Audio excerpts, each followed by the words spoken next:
The Hebrew and astronomy. Modern astronomy. Astronomy in the Classical Age. The canon of Holy Scripture closed before the Classical Age. Character of the scriptural references to the heavenly bodies. Tradition of Solomon's eminence in science. Attitude towards nature of the sacred writers. Plan of the Book 3. The creation. Indian eclipse of 1898, contrast between the heathen and scientific attitudes, the law of causality, inconsistent with polytheism, faith in one God, the source to the Hebrews of intellectual freedom, the first words of Genesis, the charter of the physical sciences, the limitations of science, explanations of the first chapter of Genesis, its real purposes, the Sabbath 12. The deep. Babylonian creation myth. Tiamat, the dragon of chaos, overcome by Merodach. Similarity to the Scandinavian myth, no resemblance to the narrative in Genesis. Meanings of the Hebrew word Tehom. Date of the Babylonian creation story 25. The firmament. Twofold application of the Hebrew word rakia, its etymological meaning, the idea of solidity introduced by the 70, not the Hebrew idea, the foundations of heaven and earth, the canopy of heaven, the stories of heaven, clouds and rain, the atmospheric circulation, Hebrew appreciation even of the terrible in nature, the balancings and spreadings of the clouds, the windows of heaven, not literal sluice gates, the four winds, the four quarters, the circle of the earth, the waters under the earth, the depths 35. The ordinances of the heavens. The order of the heavenly movements, daily movement of the sun, nightly movements of the stars, the host of heaven, symbolic of the angelic host, morning stars, the scripture view of the heavenly order 55. The sun.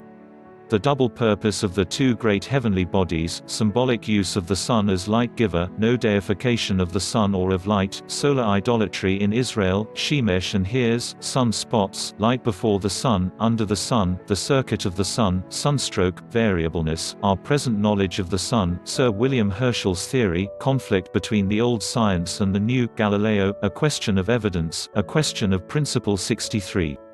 The moon. Importance of the moon in olden times, especially to the shepherd, Jewish feasts at the full moon, the harvest moon, the Hebrew month a natural one, different Hebrew words for moon, moon worship forbidden, similitudes of the moon, worship of Ashtoreth, no mention of lunar phases, the moon for seasons 79. The stars.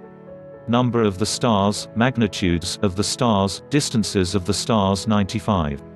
Comets. Great comets, unexpected visitors, description of comets, formation of the tail, possible references in Scripture to comets 103. Meteors.